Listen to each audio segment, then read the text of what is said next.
নমস্কাৰ বন্ধু-বান্ধৱীসকল, আপোনালোকক এটি ঐতিহ্য পুৰণি দেউৰী সমাজৰ প্ৰদৰ্শনী দেখাবলৈ চেষ্টা কৰিছোঁ। তো এতিয়া মই ইয়াতে লগ পাইছোঁ আমাৰ সোণপৰা অঞ্চলৰ এজনী বাক, আৰু এই বাৰ সৈতে কথা পাতিম। পোনপ্ৰথমে মোৰ চেনেলটোৰ তৰফৰ পৰা আপোনালৈ নমস্কাৰ জ্ঞাপন কৰিছোঁ। প্ৰথমে আপুনি আপোনাৰ নামটো কৈ দিব নেকি? চন্দ্ৰমা দেউৰী। আপুনি ক'ৰ পৰা আহিছে? সোণপৰা দেউৰী গাঁও। আচলতে ইয়াত বহুতো প্ৰদৰ্শনী দেখি পাইছোঁ, আৰু এই প্ৰদৰ্শনীখিনি আচলতে কি কি কামত ব্যৱহাৰ কৰে আপুনি অলপ জনাই দিব নেকি? এইটো আমাৰ টকু বুলি কয়, কাঠৰ পৰা আমাৰ তৈয়াৰ হৈছে। এইটো আমাৰ দহা বিয়াৰ ক্ষেত্ৰত মদ আমাৰ ইয়াতে চাকে। হয় হয়, এইটো মদ চাকে। তাৰপিছত এইটো আমাৰ এখন কাঠৰ হেতা। প্ৰথম আমাৰ এইটোৱে প্ৰথম আমাৰ কাঠৰ হেতা, মানে হেতা নাছিলে, এইখনৰ পৰা আমাৰ ব্যৱহাৰ হৈছিলে বহুতো ক্ষেত্ৰত। অতীজৰ আমাৰ কাঠৰ হেতা ব্যৱহাৰ কৰিছিলোঁ। হয় হয়। তাৰপিছতে এইখন আমাৰ তলীয়া বুলি কয়।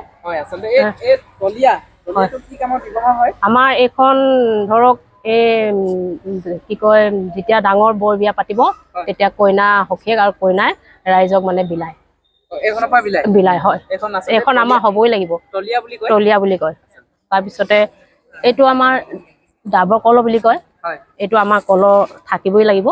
ইয়াতে আমি দহা বিয়াত মানে এইটোতে আমাৰ হিচাপ, এইটো কিন্তু সৰু, ইয়াতকৈ ডাঙৰ ডাঙৰ আছে। এইটো ডাবৰ কল বুলি কয়, ভাবুকি বুলি কয় আমাৰ এইটো হেৰি। তাৰপিছত এইটো টেকেলি, এইটোৱে আমি মদবোৰ মানে আমি বিলাওঁ। আমাৰ বিশেষকৈ সকামত আমাৰ এইটো দৰকাৰ হয়। এইটো লাগিব, এইটো নহ'লে আমাৰ নহয় মানে। দেউৰী দুবিকে আমি এইটোকে দিবলগীয়া হয়। এইটো আমাৰ টেকেলি বুলি কয়। তাৰপিছত এইটো চাকনি, এইটো আমি মদটো ইয়াৰ পৰাই চাকো আমি। চাকনি পৰা, কিন্তু বাঁহৰে আমাৰ এইটো সকামত দৰকাৰ হয়। কিন্তু এতিয়া ওলাইছে দোকানৰ, সেইটো নচলে। আমাৰ সকামত এইটো আমাক লাগিব। আচলতে আপোনালোকৰ এই চাকনিটো মানে আপোনালোকৰ পূজা পাতল হওক বা এইটো আমাক লাগিবই। হয়, কিন্তু এইটোৱে চাকিলেহে ভকতসকলো খাব, সকামত আমাক খাতে মানে। তাৰপিছতে এইটো মেহেঙা বুলি কয়। এইটো আমাৰ ভাত কাঁহীটো, এই ভাতৰ থালটো ইয়াতে থৈ লয়। এই মেহেঙা টোপাই আমাৰ ভাত খোৱা হয় মানে। এইটো মেহেঙা, বেতৰ পাত মেহেঙা। হয় হয়, খাই আৰাম লাগে। তাৰপিছত এইটো বৰবাতি বুলি কয়। এইটো আগৰ পূৰ্বৰ নিয়ম আমাৰ এইটোৱে আছিলে, বৰবাতি।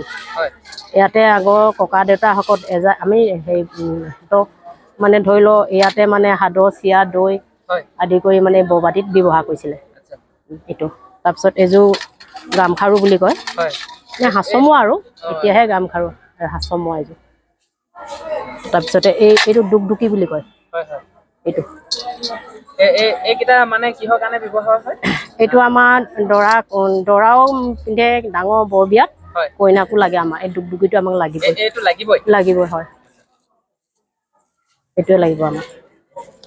আৰু কি আছে প্ৰদৰ্শনী? আৰু প্ৰদৰ্শনী আছিলে বহুতো, আমাৰ আনিবলৈ সময়।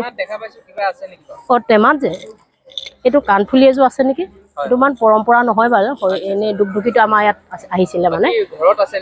ঘৰত আছে আমাৰ নিজে বোৱা বহুত। এতিয়া আমাৰ ধৰি লওঁ এজন মানে বৰ বিয়াত কি লাগে দৰাজনক, গোটেই সঁজুলি আমাৰ পোৱা যায়। পাগুৰি, চেলেং, খনীয়া, আৰু হাতে বোৱা আমাৰ বৰ কাপোৰ থাকে, এৰীয়া চাদৰ, এইবোৰ আমাৰ অনা নহ'লে।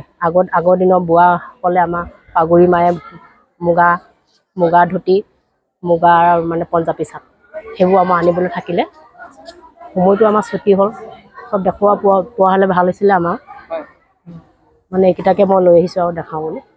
খুব ভাল লাগিলে, আৰু আপোনালোককো সকলোবোৰ অলপ দেখুৱাই দিছোঁ।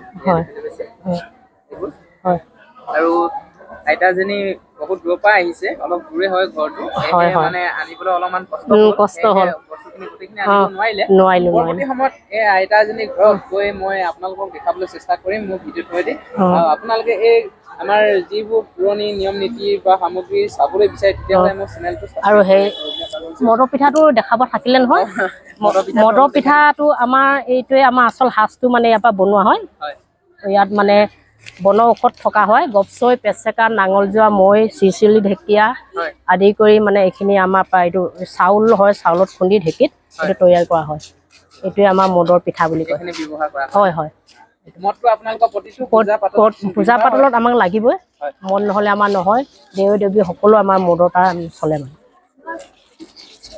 আৰু আইতা ইমান ব্যস্ততাৰ মাজতো মোক ইমানকণ সময় দিলে তাৰ বাবে আপোনালৈ বহুত বহুত ধন্যবাদ থাকিল আৰু পৰৱৰ্তী সময়ত এনেকুৱা প্ৰদৰ্শনী দেখা পাম বুলি আশা কৰিলো হয় হয় নিশ্চয় আমি বহুত দেখা ইমানতে সামৰণি মাৰি দিছোঁ ধন্যবাদ থাকিল তোমালৈ বহুত আজি লগ পাই বহুত ভাল লাগিলে আমি একোজনী মহিলা গাঁৱতে সোমাই থাকোঁ এনেকুৱা সাংস্কৃতিক বা এনেকুৱা আমি মানে পাম বুলি নাভাবিছিলোঁ হ'লেও আমি জাগৃত হৈ সকলো মহিলাক আমি ওলাই আহিবলৈ কৈছোঁ সদায় ঘৰৰ কামতে আমি থাকিবলগীয়া হয় ঘৰৰ কামনো মানুহে মৰিলেও মানে শেষ নহয় হ'লেও আজিৰ দিনটোতো আমি আকৌ পাবলৈ নাই সেইকাৰণে আমি গাঁও ৰাইজত ওলাই আহিছোঁ যাতে আমি যদি ওলাই আহোঁ আমাৰ তলচামেও আমাক দেখি সিহঁতে আগবাঢ়ি আহিব মই সেইফালে সেইটোকে মই কৈ সকলোখিনিক মই মহিলা হিচাপে লৈ আহিছোঁ তাৰমানে ধন্যবাদ